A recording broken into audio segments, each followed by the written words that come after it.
Hi. Should I say who is celebrating his birthday today? Well, I'll leave a copper to do that. But welcome to the Masterclass, everyone. We are back. Apologies about last week. We couldn't bring you the program, but we are back and we are continuing our agribusiness series. It's been exciting so far. In studio with me, Emmanuel Twene, who is a professional with expertise in organic farming and agribusiness consulting, also founder and CEO of QET Organic Farms and Consult, and Sabet Agriconsult, an organization known for promoting sustainable agriculture, organic agriculture, and eco-friendly farming practices. Emmanuel's work emphasizes the importance of environmental stewardship, sustainable agricultural techniques, and helping farmers optimize their operations for better productivity and ecological balance. He has, for the past 4 years, trained over 500 individuals in snail, mushroom, and vegetable farming. This is to contribute to sustainable agriculture.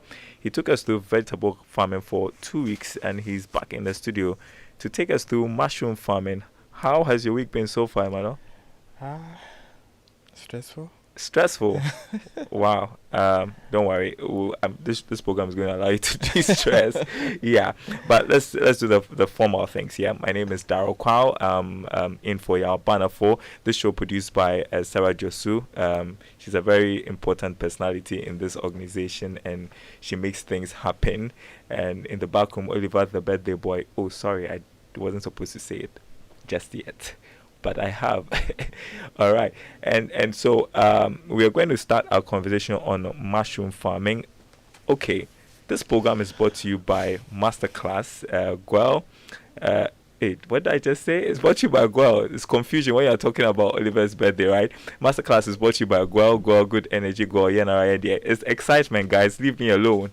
I'm excited about Oliver's birthday. Okay, so Masterclass brought to you by Guel, Good Energy, Guel, Yenara, and we are going to start our conversation on mushroom farming. But I promised a couple of weeks ago, because there were some questions about vegetable farming that we could not answer, and I said we're going to answer them quickly before we start with this one. So just get your notebooks, pens, a cup of coffee, whatever you're taking this after. Our coffee said it's hot, so maybe a glass of chilled water or something while we get to the subject quickly. A few people, Emmanuel, wanted to find out certain things about vegetable farming, and I just thought we should just go over because it's important education for everybody. So this one was sent by Amma from Lab. She said, in the case of post-harvest losses, many farmers use chemicals on crops to make them ripen early for sale. If they stop this practice, post-harvest losses will reduce. Is that a fair point? Good point? Yeah, very good point. Okay. Can you very good point. explain? Fruits such as a banana, for instance, sometimes we force ripe it, and these are very perishable, commodities. So if you force ripe it, and within 2-3 days you're able to sell, then it goes to waste.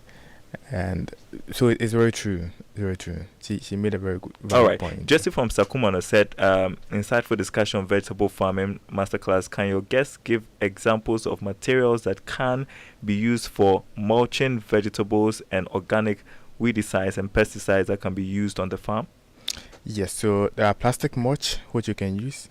You can use sawdust for mulch. You can use cocoa peat as mulch if you have enough of them. You could actually use after clearing the land, the weeds that you gather, you can use that for mulch as well.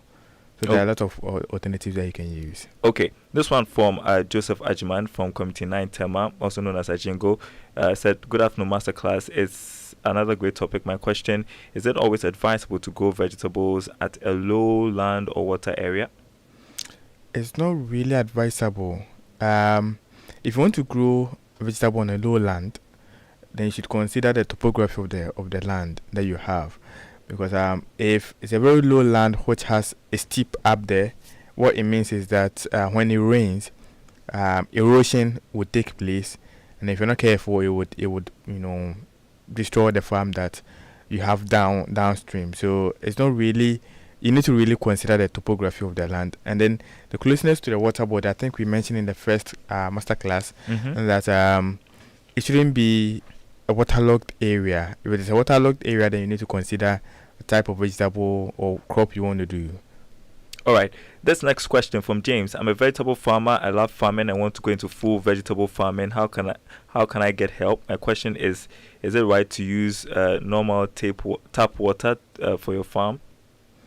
Yeah, I think we mentioned it also that tap water has some chlorine in there, and so if you're farming and then using it for a long time, if you expose your crops to it for a very long time, it has an effect on your crops. And so if that's the only option you have, fair enough. But even for commercial purpose, the bills that you will be paying at the end of the day wouldn't make it sustainable for you to be using on a commercial purpose, unless for your home gardening. That you're not doing it for any commercial purposes, so you can still go ahead and then use it. All right, so that's just about it. Our WhatsApp line is active. If you have any questions when we start our discussion on mushroom farming, 055 1111997, 055 1111997 is the WhatsApp line to send your questions through to. And so I want to begin this way. I mean, growing up, we used to see mushrooms grow on wood, and all. I just thought of it as creepy. Then later I found out that they are actually edible. Yes. Then I found out that there are some that are actually poisonous. Yes. So let's start from there. Okay. Yeah. So like you mentioned, mushrooms, they're a type of fungi. There are several species of fungi, and then mushroom has to be one of them. And then even under mushrooms also there are lots of species. But then there are some that are edible, like you mentioned. There are others that are unedible. And so usually mushrooms come out from dead organic matter.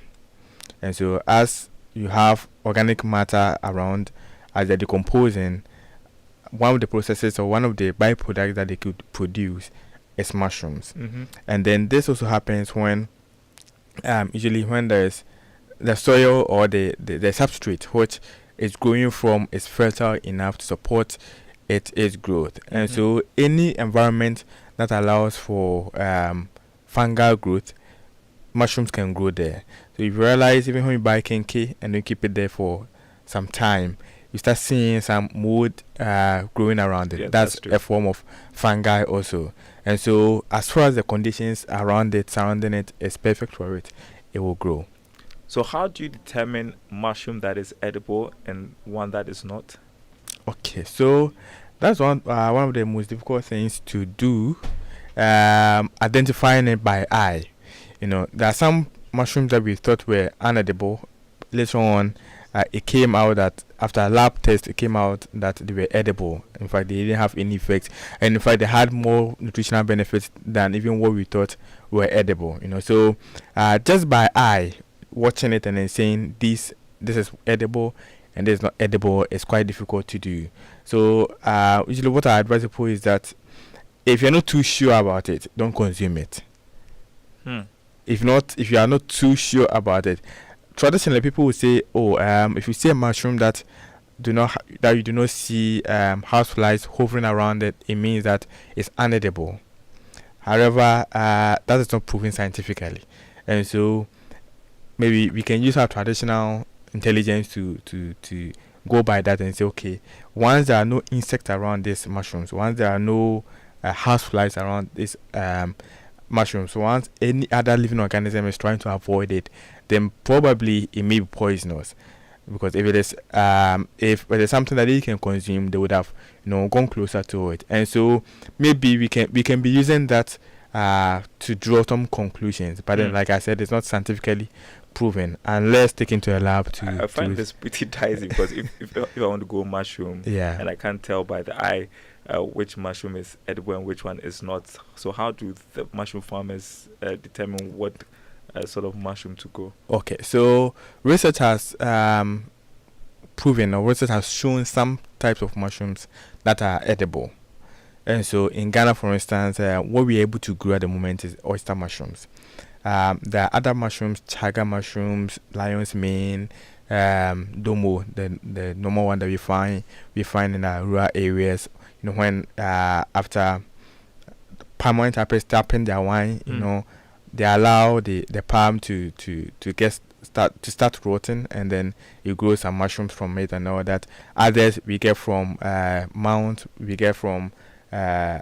mountains and all that. Yeah, so it depends on the type of mushroom we are looking at. But then what we are currently able to grow in Ghana is the oyster mushrooms, and so some of these are based on the research that you are able to find out from the research institutions, from people that have worked extensively on mushrooms.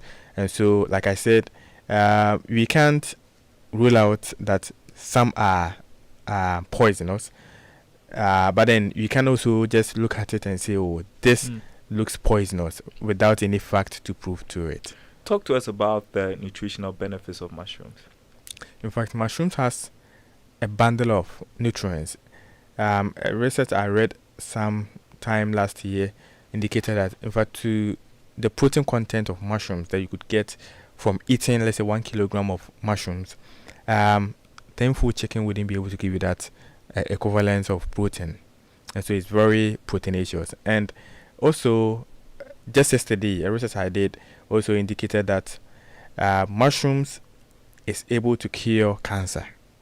Oh, wow. Yes. Mushrooms able to cure cancer. Diabetic patients, people that has osteoporosis, bone diseases and all that. Mushrooms is able to correct some of all these deficiencies in humans. So it's one of the most nutritious protein foods that nature gave us, and it's unfortunate that our new farming methods and then our urbanization is kind of pushing some of these things away from us. That these were things that were very close to us in our community, in the villages where we lived and all that. But then now we can barely find them when you want to find them, unless of course from farms. And that is what is making the mushroom business and the mushroom industry thriving and growing. Because as time goes on, I always tell people that as time goes on and then research is increasing, research is expanding, there are things that we thought didn't have any value, but then when more research goes into it, we realize that it gives us more than we even thought.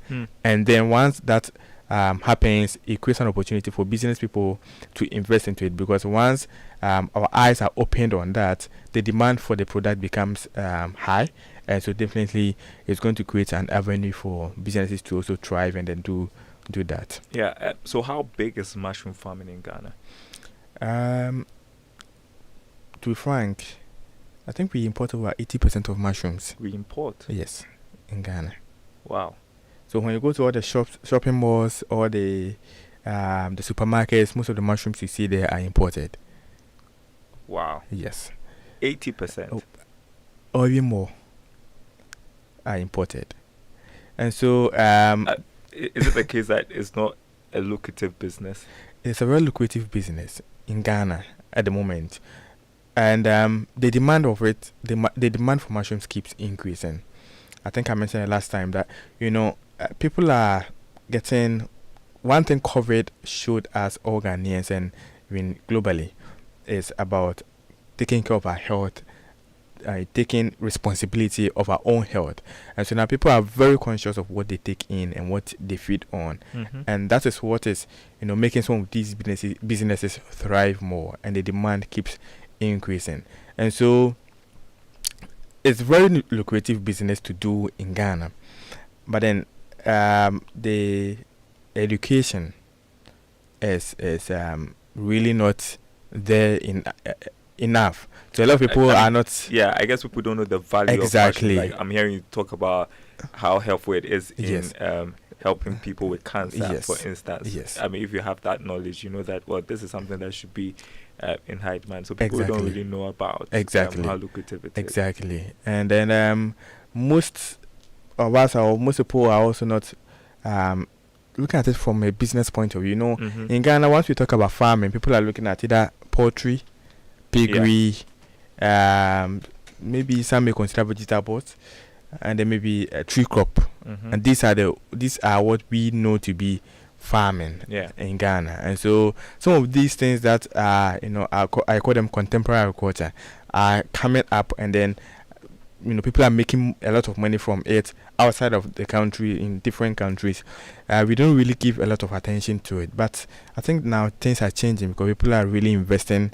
I've seen a couple of people who are investing heavily into mushroom production to be able to take over, especially some of the imported mushrooms, to take over some of these markets from people who import them into our country. Okay, so you own a mushroom farm. I own a mushroom farm. Tell us about your experience starting a mushroom farm. Okay, so I didn't start off. The whole idea for starting mushroom farm wasn't really about the mushrooms. It was about solving one of our problems, which is waste management from the agric sector. Okay. So I realized that most farms would burn their wheat, most farms would burn their corn crops, most farms would burn the remnants from their farm. You go to the sawmill, the sawmill operators are burning the sawdust because they think they have no use to them and all that. And I realized that all these are contributing to a climate issues that we are talking about. So I started off by thinking how I could make use of these products to be able to create something out of it. And through that, I realized, okay, I could use it to produce mushrooms. So I started off from thinking about climate, and then it landed me into producing mushrooms. And so far the journey has been good, because once you mention climate, everybody gives you an attention, want to listen to what you have to say and all that. So going into mushroom farming, whoever wants to go into mushroom farming, it's not just about producing the food, but then you are solving one of Ghana's difficult and even global problems that is helping to solve the climate situation, the climate change situation that we have at hand at the moment. Yeah. So I started off as doing the research into it, but I realized I didn't have enough experience from that end. So I started buying what we call the fruiting bags or the compost bags from people that were doing mushrooms. Started off with that, and we will have what we call the cropping. And so we water, we harvest, we water, and then harvest. So that's what I started doing. And then along the line, I started producing what we call the bags myself. And then now we're even adding value to mushrooms by producing biscuits, producing teas with it. Producing biscuits with mushrooms? Yes. Right here in Ghana? Yes, right here in Ghana. Oh, that's I mean, I know of kebab. Kebab, yeah. Yes. I know of pizza. Yes. Yeah, I didn't think about biscuits. Yeah. That's interesting. I guess people right now are weighing the options. We've been talking about poultry, we've been talking about fish farming, we've been talking about vegetable farming. I mean, so let's talk about the lucrative bit of it, like the money aspect, like how much you stand to gain if you invest this amount of money in mushroom farming. I mean, how much do I need to even start with? Okay, so mushroom farming is one of the climate smart agriculture that you can venture into. One, it needs a very small space. The space required to do mushroom farming is very small. You don't need a bigger space. Backyard, even your kitchen could even be your startup. Oh, kitchen. Yes, your startup can be a place where you can start your farm from. Your corridor can be a place where you would be able to start your mushroom farm from. And so, if you're starting from, let's say, your kitchen or your corridor, it means you have already secured your housing. The only thing left for you now is to buy the fruiting bags. Now the fruiting bags is 4 cedis. So let's say I have 40 cedis, I can buy 10 bags and then start my mushroom farm. Describe to us what a fruiting bag is. Okay. Yeah. So the fruiting bag is I mentioned that there are some composition of components that we use to produce the mushrooms, to produce the fruiting bag. The fruiting bag is where we put the seed of the mushrooms for it to grow. And so we bring together sawdust, maize cobs, peppers, wheat bran, rice husk. Yes. Anything that can decompose, we add it to it to produce and then we do what we call composting. So we turn it over a period of time so that it starts to decay. Then now it goes to another process where we call the sterilization, where we heat it up to kill off any other bacteria or any other microorganism that may be in there to hinder the growth of our fungi. Then we introduce the fungi, that's our mushroom, into it.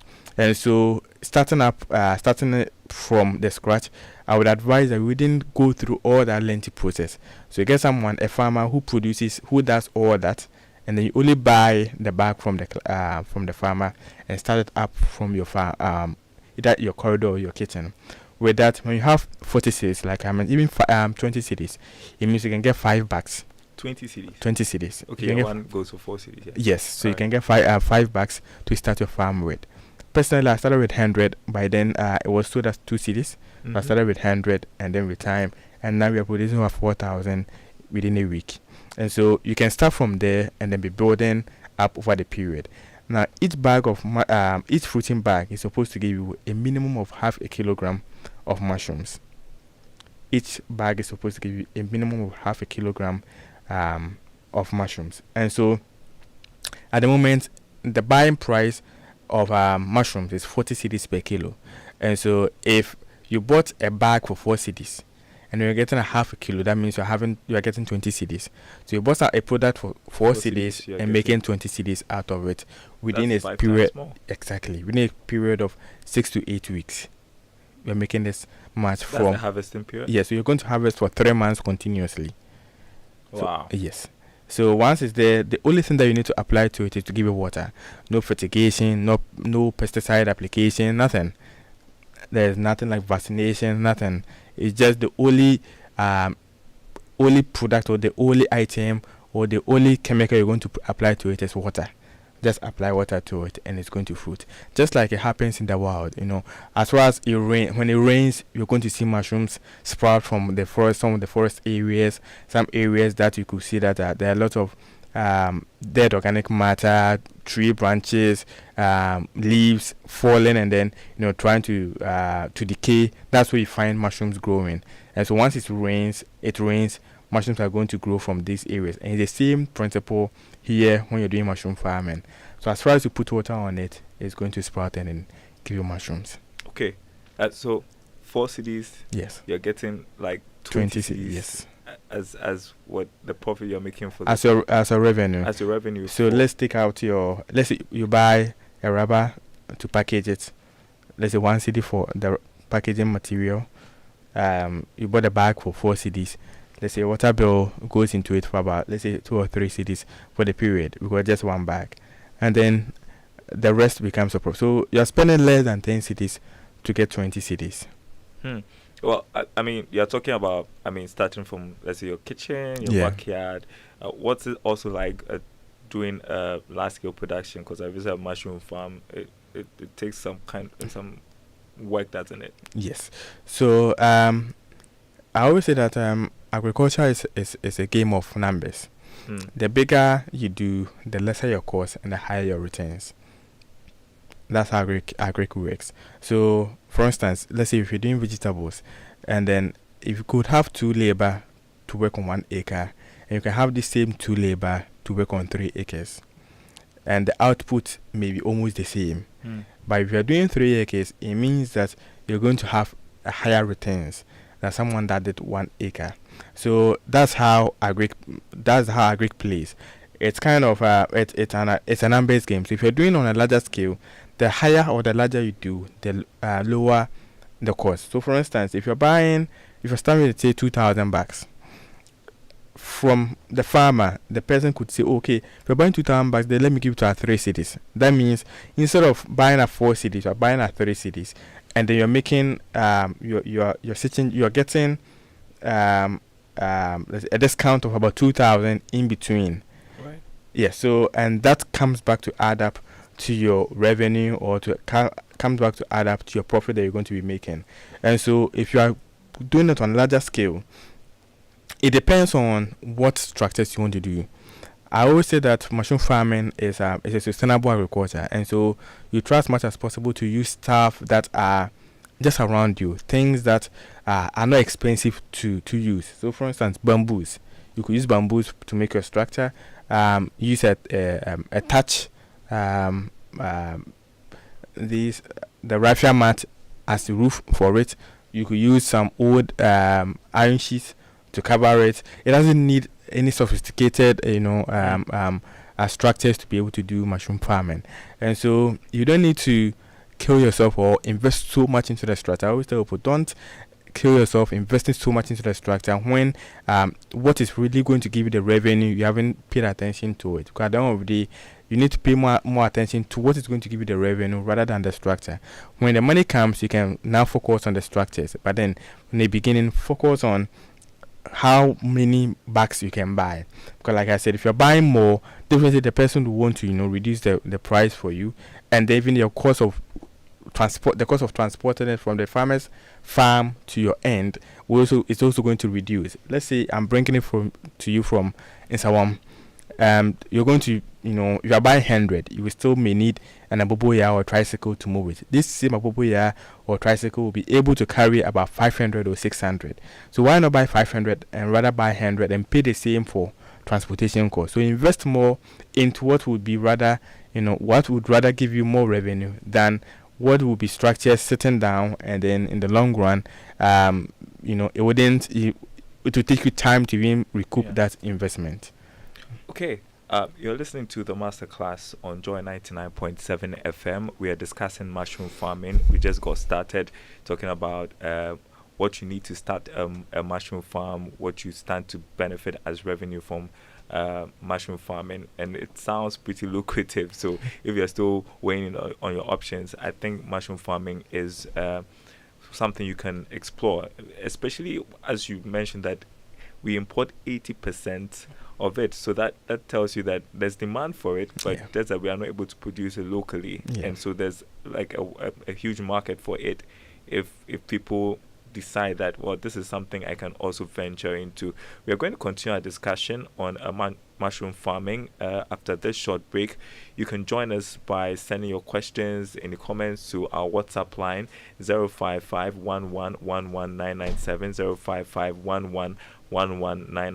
When we come back, we'll be able to open the phone lines if you want to call us as well. 0302216541. Short break. We will be right back.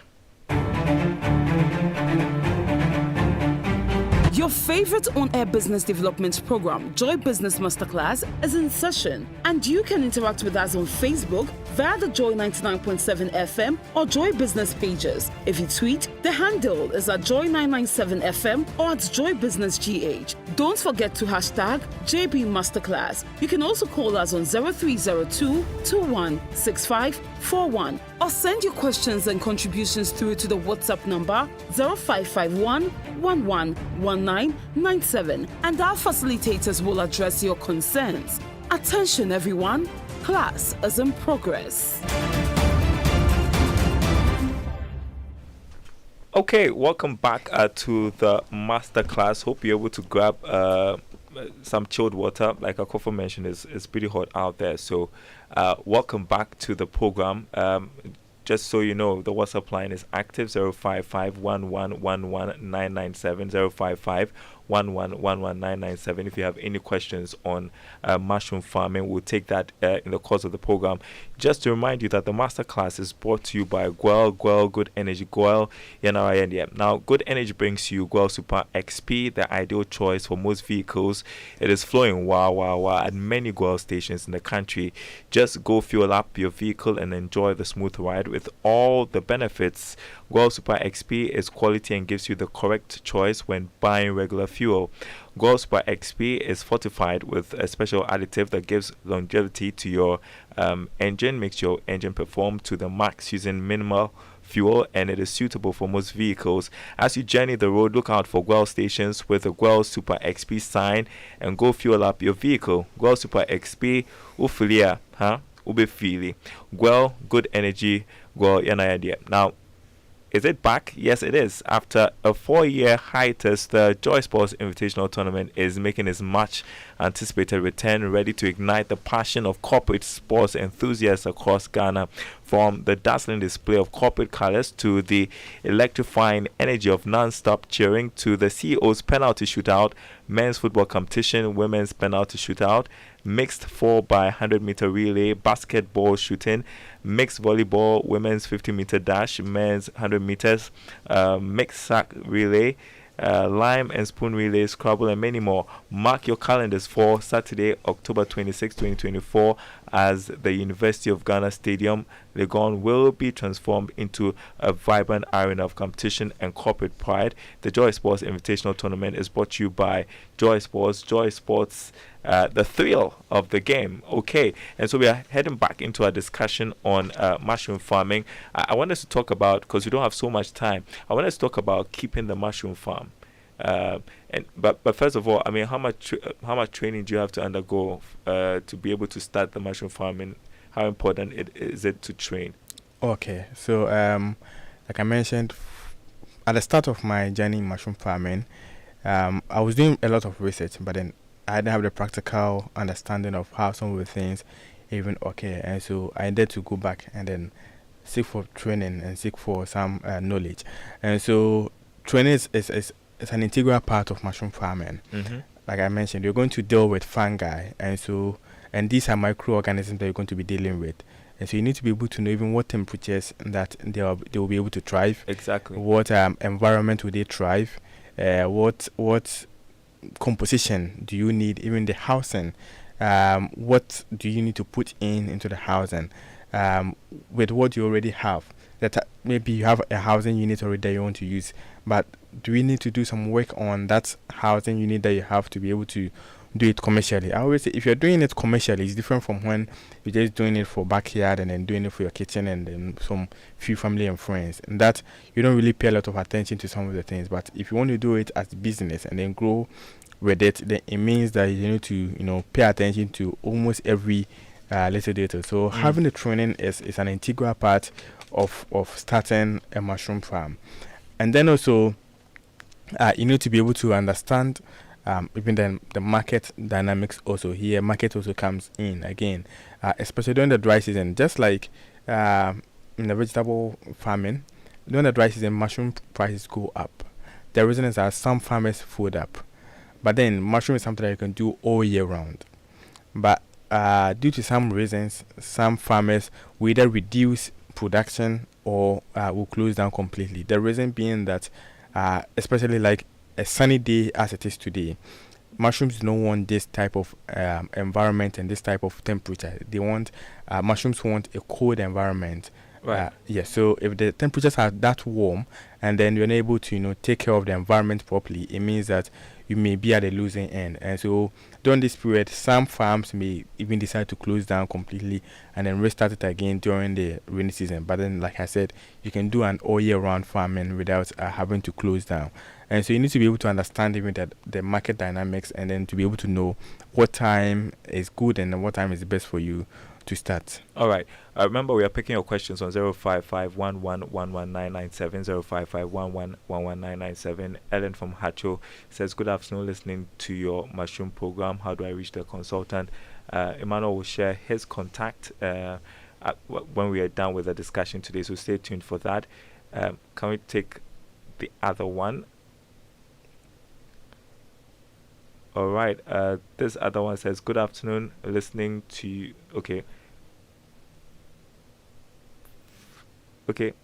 Please, I need your guest's number to talk to him off. I think you're hot cake. We are going to share the number at the end of the program. This one says, very good initiative. Please send me the contact of the resource person on mushroom farming. I'm very interested. That's coming from Emmanuel.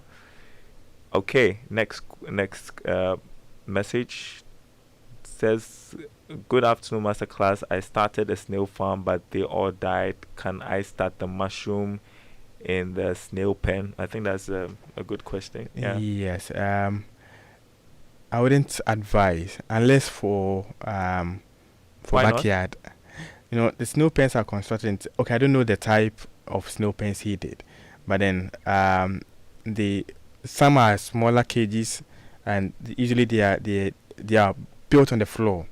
Now, mushrooms would want you to place them sideways, not sitting down. You have to cut a portion of it and then be watering it. So if it's sitting, it means that water would get stuck on it, and then in no time, you use sawdust and stuff to produce it, and so in no time it would deteriorate and then go bad.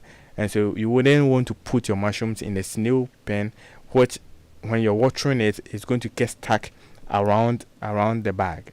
But rather, you want it to be in such a way that when you position it, you put the water on it. It can still, the water would it would make the surface moist, but can still run over. Okay, so that's advice for you. Good afternoon, Masterclass. Thank you for answering our questions way back.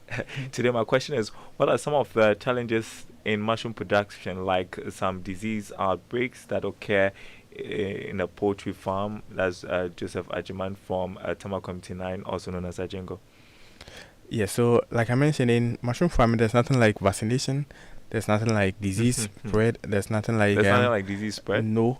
What really? could happen is that maybe in the process of producing, when the sterilization does not go well, that is when you can have some microbial infection, and that could infect the rest of the bags.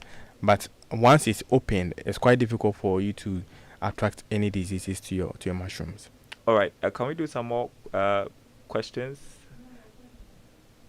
I think there's just one. Okay, so 05511 11997 05511 this other one, I think we'll do that a bit later. Now, I just want you to talk to us about how to keep the farm. I mean, what are the do's, what are the don'ts? Okay. So in your farm, one thing that you should take note of is that always ensure that your farm has is well ventilated to it's a conducive environment. The temperatures there are not too warm, neither do they be too cold. And so I've been to farms where they use air conditions. Now in an if you're using air condition, what happens is that it's going to rather take off the moisture content in the room in your farm. And so at the end of the day, your mushrooms will start drying up. And so you don't use air conditions in your mushroom cropping room or your mushroom farm. And so, but just ensure that you have a stable, let's say a stable temperature, or a temperatures that wouldn't allow a lot of heat within. Yeah, so that is one of the things that you need to really pay attention to. And then a source of water to be watering it on a daily basis. So one thing you have to avoid is heat. Heat, yes. Mushrooms don't like heat. They don't like heat. Once there is heat, it will start drying up on the bag. Once it starts sprouting, you realize that they are drying up and then falling off. Okay. Yes. And then they need a constant supply of water. Yes. So ideally, you should water twice a day. Before you harvest, you water, and then in the evening you water again. Once you do it that way, almost every day you're going to have some mushrooms to harvest. So aside from heat, is there any other thing that could cause you to lose the mushrooms? Heat is the major cause. All the others, unless there's extreme downpour of rain where the temperatures are very cold, in that case you don't even water at all, because the temperatures are already cool for it, so it will grow by itself. When the temperatures are very cold and then you water again, the mushrooms will absorb a lot of water, and then when you harvest, it will take, in no time, it will start fermenting, and you don't want that to happen, because once it starts fermenting, it means that by the time you move it from your farm to the buyer or to the market, it's already gone bad, and so you don't want that situation to happen. So you don't overwater it, neither do you allow the place to be too warm. Yeah. Okay, so I mean you successfully set up the mushroom farm. You're harvesting your mushrooms. Now you have to think about the market for the mushrooms. Yeah. So I mean, your farm, for instance, where do you send your produce to? Yeah, so we have some restaurants in airports that we sell to. We have, and ourselves, we absorb almost about 80% of what we produce by processing them into, like I mentioned, the tins and then the cookies and other things that we process the mushrooms into. So we dry. The good thing about mushroom farming is that unlike some vegetables that you can't dry, mushrooms you can dry them and preserve it. So you can dry.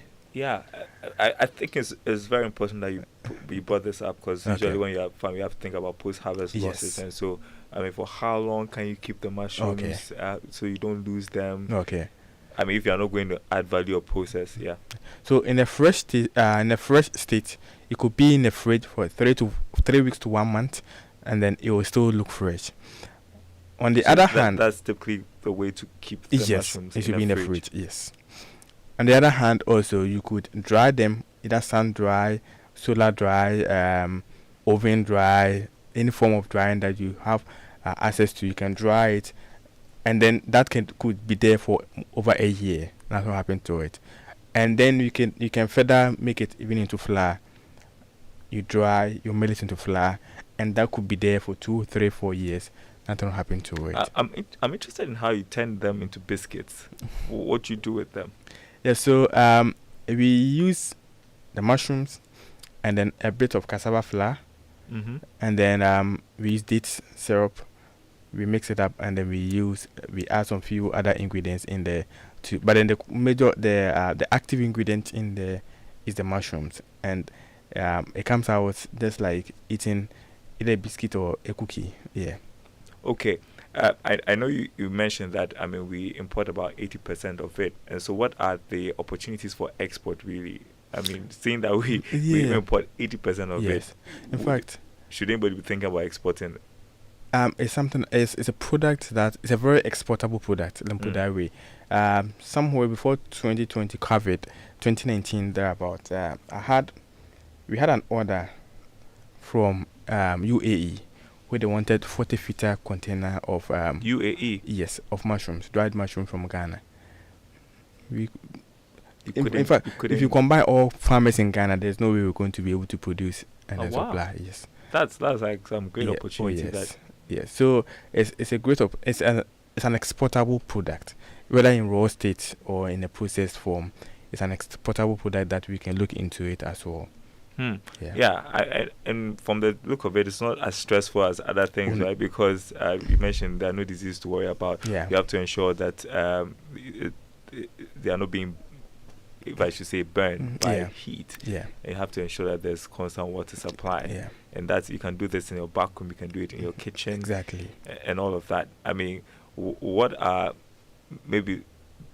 Let's talk about the other challenges of mushroom farming that people should be wary about, and so that if they start, they can get ready for.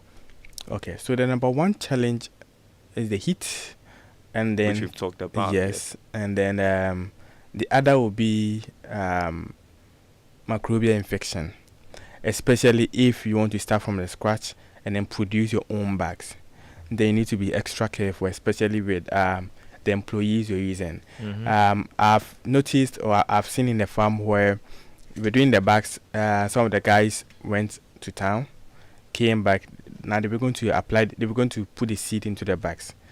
Unfortunately, when they didn't wash their hands, and so they carry some microbes from outside, use them to do the seeding on the bags. And then when the time was due for the bags to be ready, none of them came out. Over 5,000 bags that they produced. 5,000. None of them. Total loss. And that's because the simple analogy, or the simple issue here was that they brought microbes from outside and then introduced them into the bags. These fungi we're dealing with has undergone a lot of multiplications, and so they are not as strong as a fresh microbe you're bringing from outside. And so once any other microbe takes the lead in your bag or in your production process, it means that the fungi of interest which you're going to introduce wouldn't be able to compete with it for that space, and so the other microbe will take over, and then you lose your investment. So you need to be, cleanliness is one thing that you can take out from mushroom farming. Cleanliness, you have to ensure that you always have sanitizers around, especially if you're doing the bags yourself. You need to be washing of hands, a lot of sanitizing of hands, a lot of keeping the place clean and neat.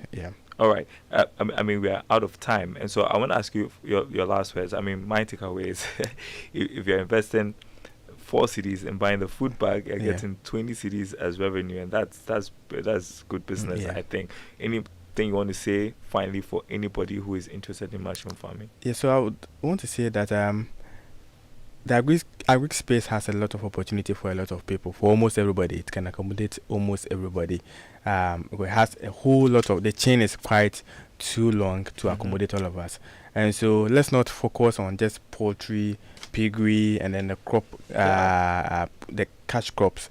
But then there are others that we could always look into to make a lot of impact. And trust me, they make a lot of money. You're able to make a lot of money through that with with less hassle as compared to the other forms of farming. So let's look into some of these things. Like I mentioned, they're exportable product and all that. So you can always look into it and then invest into it. Emmanuel, a lot of people asking for your number to reach you.